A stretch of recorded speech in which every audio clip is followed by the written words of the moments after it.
Awesome. Oh, I'm on. There's action. It's always a bit of a worry with this thing. Do I turn it on or do I just turn it? But anyway.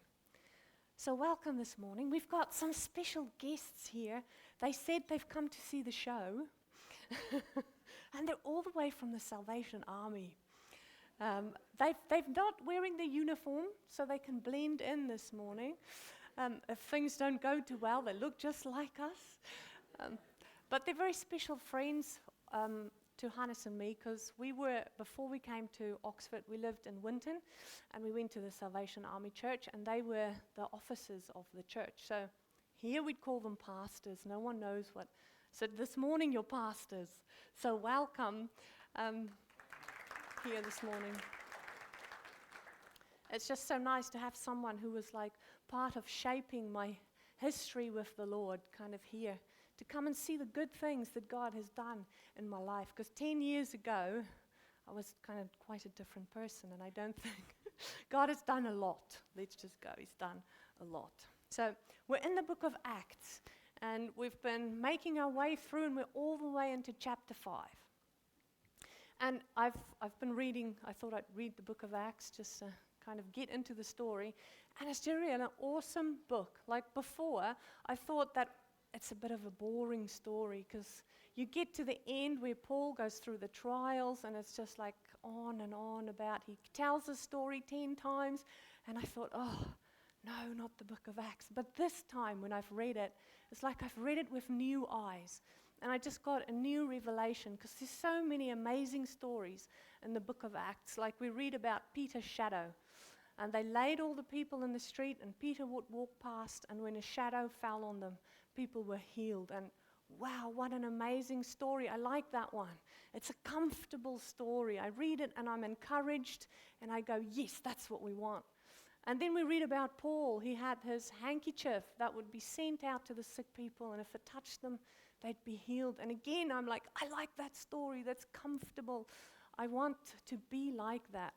But then there's the stories in Acts that make us very uncomfortable, like the stoning of Stephen and the trials that the church faced, because it's not just a story of fluffy ducks, to say.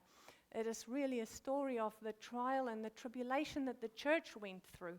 And when we read about Paul and his trial, it really is the cost and the price he paid so that we could read it today and talk about it and be encouraged. And today's story is one of those challenging stories. It's not the fluffy duck kind of story that makes us feel good. It's about Ananias and Sapphira and what happened to them. So we'll just jump right into chapter 5, but just before, we'll start at chapter 4, verse 32, just to set the scene and the stage for this story. Right, now the multitude of those who believed were of one heart and one soul. Neither did anyone say that any of the things he possessed was his own, but they had all things in common. And with great power the apostles gave witness to the resurrection of the Lord Jesus, and great grace was upon them all. Nor was there anyone among them who lacked, for all who were possessors of lands or houses sold them, and bought the proceeds of the things that were sold, and laid them at the apostles' feet. And they distributed to each as anyone had need. And Joseph, who was also named Barnabas by the apostles, which is translated Son of Encouragement, a Levite of the country of Cyprus, having land, sold it, and bought the money and laid it at the apostles' feet. So far, so good. It's going well with the church. But a certain man named Ananias, with Sapphira his wife, sold a possession and kept back part of the proceeds. His wife also being aware of it, and bought a certain part and laid it at the apostles' feet. But Peter said, Ananias, why has Satan filled your heart to lie to the Holy Spirit and keep back part of the price of the land for yourself? While it remained, was it not your own? And after it was sold, was it not in your control? Why have you conceived this thing in your heart? You have not lied to man, but to God. Then Ananias, hearing these words, fell down and breathed his last. So great fear came upon all those who heard these things. And the young men arose and wrapped him, carried him out, and buried him. And I found it like really interesting. No one was sad that he died. There wasn't crying. He was just kind of, we have to deal with the body, so let's get it out here and bury it. They didn't even tell his wife. You know, you would think if you die, your wife would at least know, but she didn't. So there she was in verse 7. Now it was about 3 hours later when his wife came in, not knowing what had happened. And Peter answered her, "Tell me whether you sold the land for so much." She said, "Yes, for so much." Then Peter said to her, "Now, how is it that you have agreed together to test the Spirit of the Lord? Look, the feet of those who buried your husband are at the door, and they will carry you out." Then immediately she fell down at his feet and breathed her last. And the young men came in and found her dead, and carrying her out, buried her by her husband. So great fear came upon all the church and upon all who heard these things. So I was kind of thinking, imagine that story unfolding in front of our eyes. Imagine someone coming up here this morning for prayer and they get prayed for and they fall down dead. We'd be filled with fear, wouldn't we? It would stir us. It's not a story that's comfortable. It's a story that is challenging. And there's something in there that would stretch us all. So why did they fall down dead? Is God not supposed to be full of forgiveness and kindness and caring and compassionate? But I'd like to propose that all sin leads to death. So in Romans 6 verse 23, it says that the wages of sin is death. And I do not think that we can sin without there being a death. And a good story I have of an example of that, I was about 18 and my cousin would go to a fortune teller. And so I'd go and visit my cousin and she would tell me all about this amazing event she had. And I knew it was wrong because I was saved back then. It was not like I haven't not heard about Jesus. I knew what she was talking to me about was demonic. But I said, "Okay, tell me what she said." And then she got the cards out and she read me everything that is going to happen in my future. And I didn't die because here I am, still breathing. But something did die, like my trust in God died. No longer was I willing to trust Him with my future.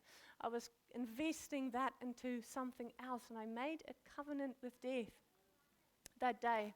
And it took a very long time for me to be able to trust in God again and to kind of repent and have prayer.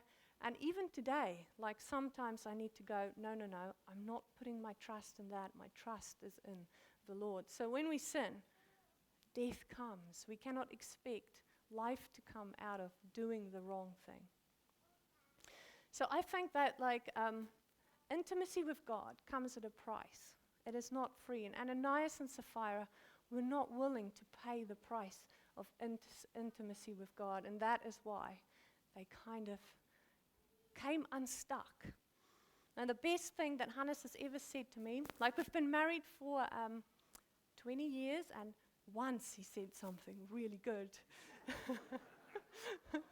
And it was about 10 years ago now.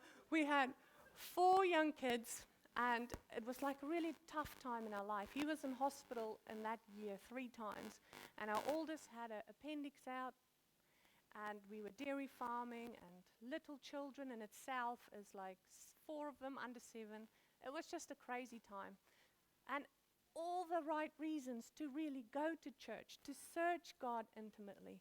But I was like, I can't be bothered with that. It's just too hard. I'm not going to church. So he came in. He was all dressed nicely, ready to go. I said, I'm not going. And this is when he said the wise thing. He said, get in the car. And it was the best thing someone ever said to me, because I was willing to open the door to this thing that, God, I don't care about intimacy with you.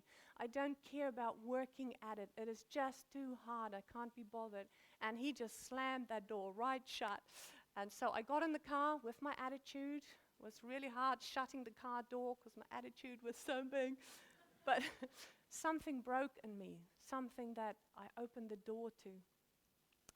So I'm eternally grateful. Thanks, love. You were right then. That's so not to get confused that when I say intimacy comes at a price and a cost, that we don't confuse that with salvation, because salvation is free. It's the free gift. In Romans 5:18 to 19, it says, therefore, as though one man's offense judgment came to all men, resulting in condemnation, even so, through one man's righteous act, the free gift came to all men. So it was all about the blood of Jesus. His blood is enough. There's nothing that we can add to that or take away from it that would get us right with God. So salvation is free. Just hear that. If you hear one thing today, hear that Jesus did it all. He did it all. And we cannot buy God's favor. We cannot do something to make him love us. We cannot do something to make him stop loving us either. It is a free gift, but yet our intimacy with him takes work. And there's a price to be paid for that. And like James said in James 2:26, for as the body without the spirit is dead, so faith without works is also dead. So when you kind of get saved, you would automatically start wanting to do good things, because Jesus is good, and he went around and he did good to all. Now, back in the day when Jesus was alive on the earth, the Jewish culture was like this. When you were 5 years old, you'd start school. And you would go to the synagogue, and the rabbi would teach you the law. So do not steal, do not covet, all those kinds of things. And by the time a child was 13, they would have covered it all. They would know it by memory, most of it, because they didn't have Bibles and the things we have today. And after that, they would go and learn how to do pottery or be a smith that makes metal things, or they'd learn to be a farmer or whatever they'd be. But the very gifted students would go on to high school, where they would learn about the prophets. What did the prophets say about the nation of Israel? And then at the end of that, the really gifted ones would go and follow a rabbi. And the rabbi would choose the students. Sometimes the students would choose the rabbi, but most of the time the rabbi would call the students. And when he considered them, he would go like, can this student become like me? Do they have the potential to think like me, to speak like me, to love like me, to believe the things I believe, and to teach the things I believe in? And then he would go, yes, the student does. So he would say to them, come and follow me. So he was really saying to them, come and learn who I am, come and study me, and become exactly who I am.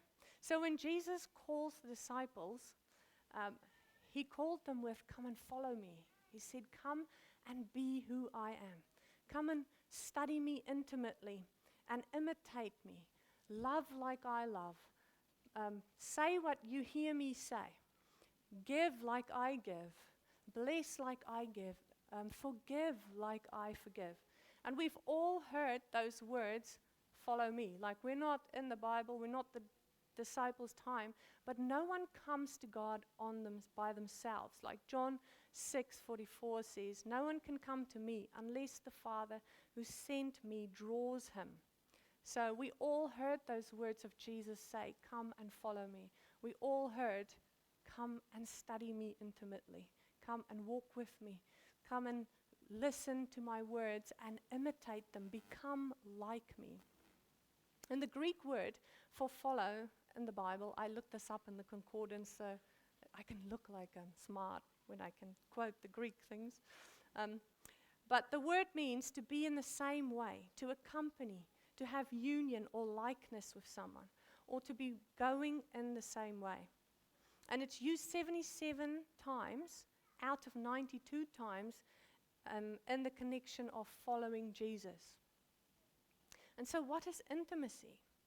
The word intimacy is derived from the Latin word intimus, meaning inner or inmost. To be intimate with another is to have access to and to comprehend his or her innermost character, to have a close familiarity and friendship with them. So that is exactly what happened to the disciples when they followed Jesus.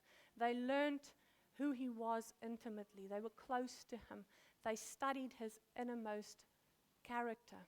And so that's our call as well, to study the most innermost character of God and to become intimate with him. And I wonder if Ananias and Sapphira did that. Did they know him intimately? Because if they knew him as the way, the truth, and the life, would they have tried to lie to him and just be deceptive? So I don't know if I can confidently say that they had that intimacy with the Lord. And they weren't willing to pay the price of intimacy with him because they were concerned about what people would think if they bring the money. Because there was Barnabas, he came and he sold everything and he gave it. And I think there must have been a good report because we hear he gets a new name. He's called the Son of Encouragement. And I wonder if they kind of looked like at that and went, ooh, maybe we could look too for man. Let's hold back a little bit of the money. So Peter had that close fellowship with the Lord because he knew that they were lying. He could see it coming.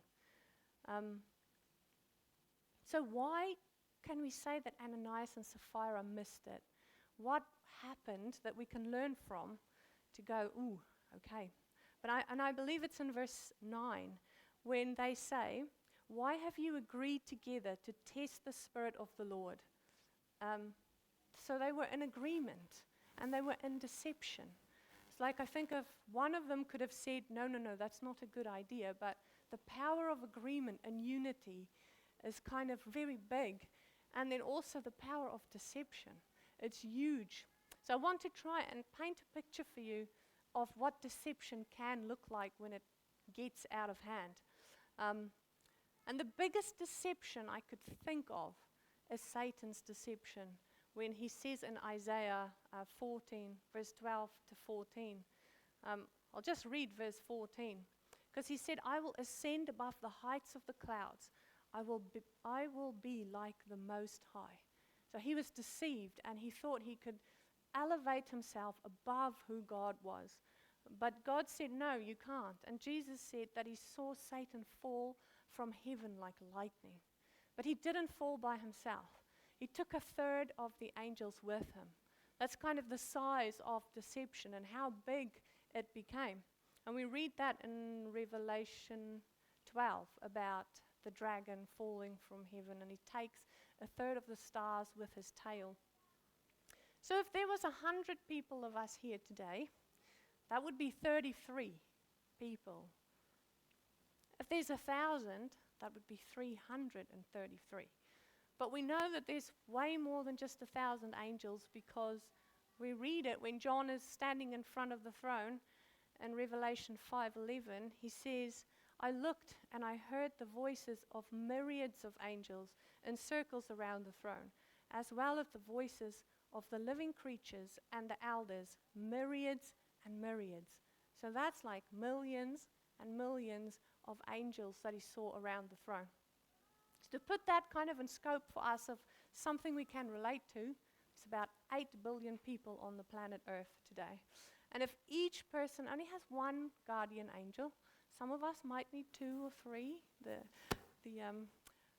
exciting people, they need 2 or 3.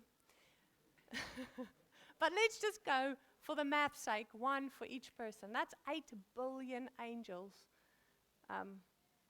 that's needed to cover us all. So I wrote this down, and I'll read it because this is like a huge number. And I got myself very confused saying this number. So that a third of 8 billion would be 2,666,666,666. That is huge. That's like I can't even say that number without reading it from the paper. And that is the cost of deception. That's how one tiny little lie can kind of get so out of hand that that number of angels could fall out of heaven because of deception. So we have to be very careful not to get into deception and then an agreement on top of that, because then it's a really powerful thing. So truly knowing God really costs everything. And I want to kind of finish with one story. that would illustrate it, hopefully. I went to Easter camp not expecting that God would touch me, and I didn't expect I would go there and meet God intimately. I went because I was going to help with the kids and serve and sleep in a tent. It's really exciting, and a sleeping bag. But I didn't expect that I would meet God. And so we were in the big top, and we would have a worship service, and there'd be a speaker, and we would sing the song, and the song went, "I love you, Lord, sings my soul. You gave me life, and I will gladly give it all." And that song just moved me every time. Every time we sang that, I would cry, and I would go, "Lord, you can have it all. Doesn't matter what it is, what it looks like, what you ask me, I will give it all." So I've got to stop the story there for 1 second to talk about my lovely pants. So my jeans. I don't like spending more than $2 on a pair of jeans because I'm stingy. I want to just go to the secondhand shop and go around and, yeah, I like that one, $2, brilliant. But before Easter camp, I needed some pants. It was becoming quite a dire situation. I was down to about maybe 1-2 pairs. It's like, no, I can't go and not have enough pants. So I will just go to the the warehouse, and and to buy a new one. So it cost $30. It's $28 more than what I wanted to spend on the pants. But I got them. And so I'm there at the big top wearing my beautiful jeans, saying to God, I will gladly give it all. And then after the big top, you can go out into the village and have fun. You can go on the ride and the hurricane, eat food, hang out with your friends, or you could stay in the big top and just listen to worship music and be prayed for. Or there's another option. You could kind of go outside, and there's another tent, and it's about the size of half of the church, and there is just people praying in there and giving words to the kids. So I was standing in that line with some of the kids, and standing in that line's already moving because the kids could be anywhere. They could be having fun with their friends, but they're standing in that line because they're desperate to hear a word from the Lord. So I was already kind of stirred just standing there. And we stood there for a long time because the line moves very slowly. And I was getting worried because I was like, Lord, these kids are standing here to have a word from you, but it's nearly 11 o'clock. It's nearly bedtime. So I was having this inner struggle, but we moved to the front of the line. And there's a guy praying for you before you go in. If you're sick, if there's any illnesses, he just prays for that, and then you go into the tent to get your word. And he was praying for a girl standing next to me, and I was just watching. And I could see that he had an intimacy with the Lord that I didn't, and I wanted that. And I wasn't sick, so I said to him, I'm not sick, but I can see you carry something that I want. So could you pray for me and impart that, what you have? And he said, sure. And so the moment he put his hands on me, I was unaware of what he was saying, because I was only aware of the Lord in that moment, and my beautiful new pants, and the mud that's at Easter camp, because everything is covered in mud. Ian is laughing because he knows. There's mud everywhere. So we're standing in the mud, and I can feel the power of God coming, and I know that I'm going to fall over. And I'm thinking, no, Lord, no. I'm wearing my new pants that I paid $30 for. And if I fall over in the mud, we're going to ruin them. So, Lord, I'll meet you halfway. I'll crouch down. And that way, just the soles of my feet will be touching the mud. And you can impart into me, and I'll meet you halfway. So, Jesus says to the rich young ruler comes to him and he says, what must I do to be saved? And Jesus said, keep the commandments. And the rich young ruler is like, I've done that. From young boy, I've done that. I've kept them. And Jesus says, one thing you lack. Go sell all that you have. Give to the poor. Then you'll have treasure in heaven. And come and follow me. And I was reminded of that story. And the Lord said to me, like a moment ago, you were saying you'd give me everything. you'd hold nothing back, no matter what it is. And now I'm asking for $28 in a sense, because I was willing to pay the 2. I wasn't willing to pay 30. He was asking just for that, and I was like, no. I was wanting to hold it back because I was concerned about what the children standing around me would say when I hit the mud and I start crying and shaking and doing all those kinds of things. So I had a choice to make in that moment. Will I be like Ananias and Sapphira, who were only willing to give a little bit, just half of themselves, or will I give everything? And so you were all wondering, because the pants are clean, how the story ended. But I decided, no, I'll embrace the mud. And as I did, I had the most beautiful revelation. Because Jesus didn't come as a king in a palace. And his rightful position is the king. He's worthy of the honor and the glory and the majesty of the king. But he didn't come that way. Because how many of us can walk up to Buckingham Palace and go, hey, we want to see the king? None of us. A king is not accessible to the everyday people. But Jesus came as a servant in a stable. He was born in the dirt so that we, sinners, could have an intimate relationship with him. And we could look at him and study him and become like him.